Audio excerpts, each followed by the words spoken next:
Okay, guys, got a new toy. Gonna try it. Here we go.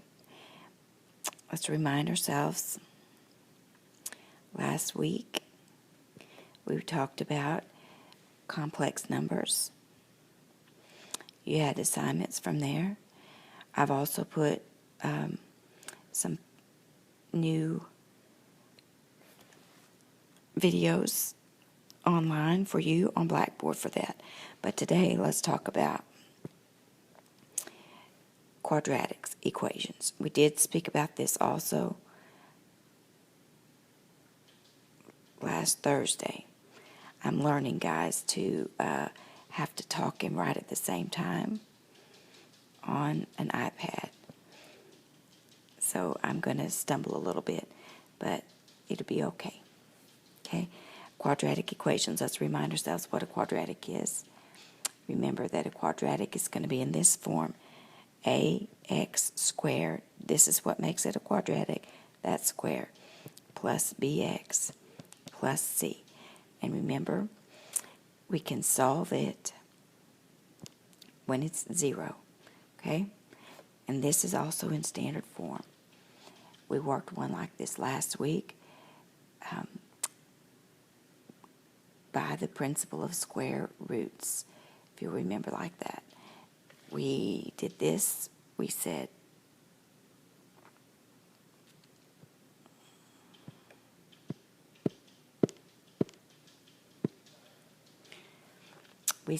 if we had x squared was equal to, let's say, 5. And remember, if we have to physically hand draw in that square root, then x is equal to a plus or a minus a square root of 5. And remember, we are not going to put that in a calculator and get a decimal. We're going to leave it like that. Okay? So let's also then move on to what we're going to talk about tonight. And I'm going to talk quickly about something called completing the square.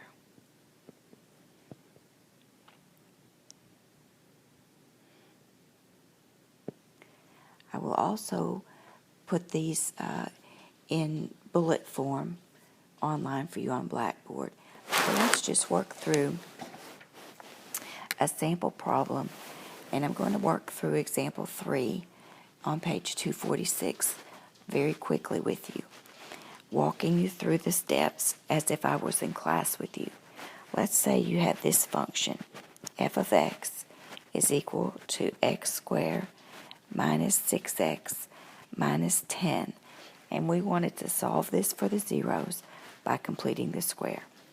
We would rewrite this as x squared minus 6x minus 10 equals 0. Now, to complete the square, you need to think in these terms.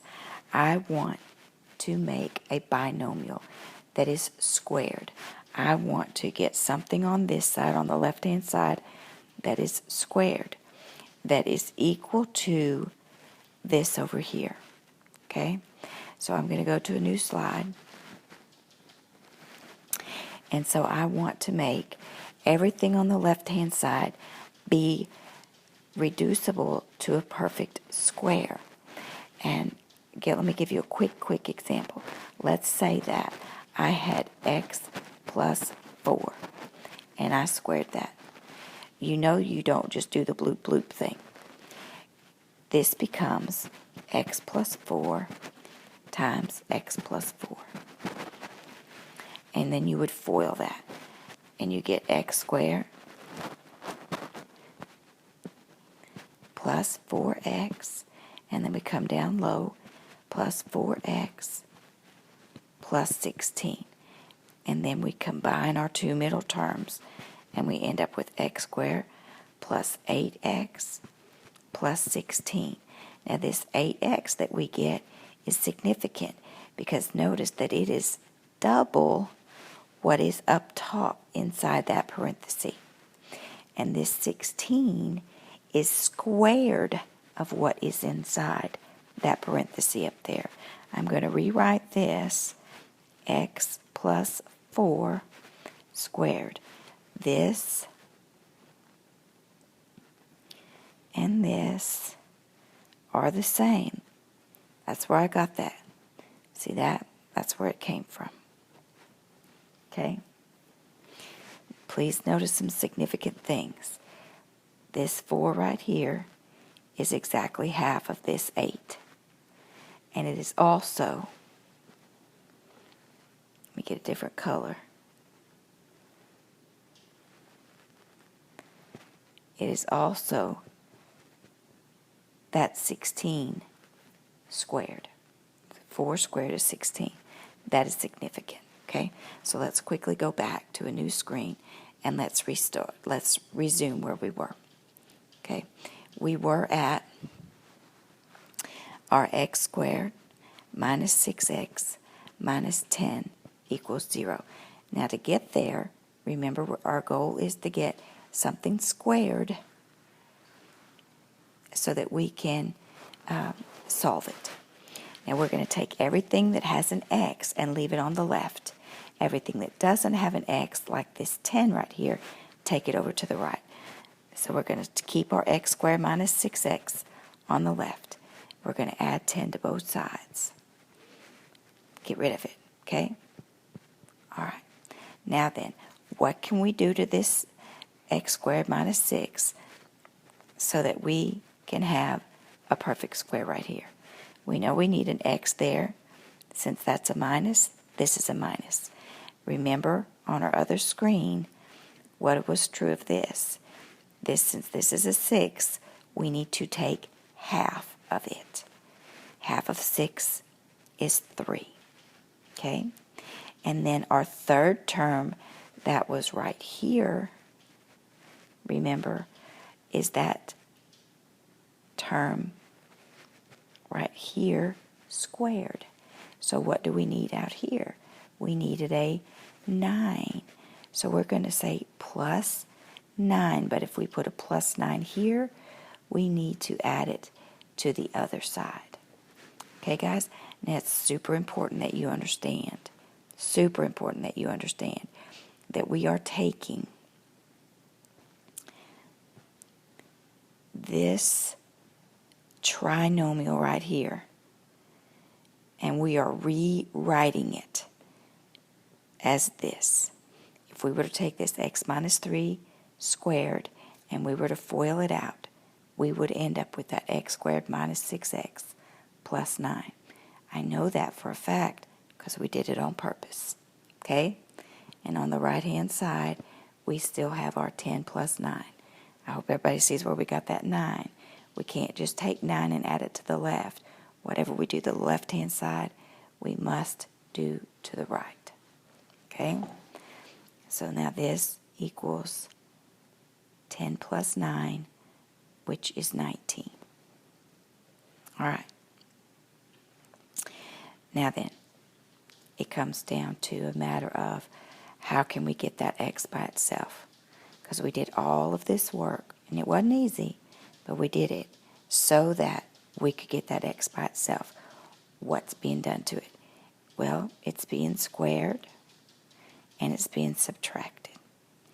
Which do we undo first? The square. How do we undo squaring? We take the square root. And if we take the square root of the left, we must take the square root of the right. So let's take the square root of the left-hand side.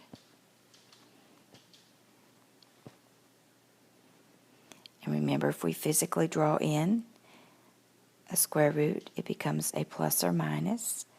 Okay? So we end up with x minus 3. That square root does nothing more than negate that square, or undo that square, equals plus or minus the square root of 19. Is our x by itself? No. It's being subtracted by 3. We're going to add 3.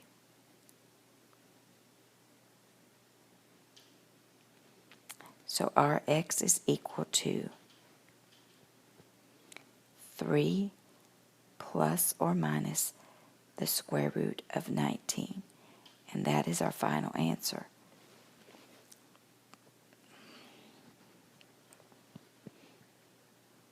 Ah. 3 plus or minus the square root of 19. Please keep in mind what that represents. We started out with x squared minus 6x minus 10. We know a couple of things about this. We know that this is going to be a parabola.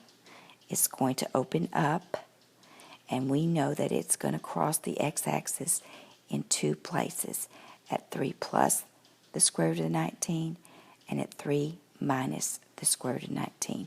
So it is going to have one positive and one negative.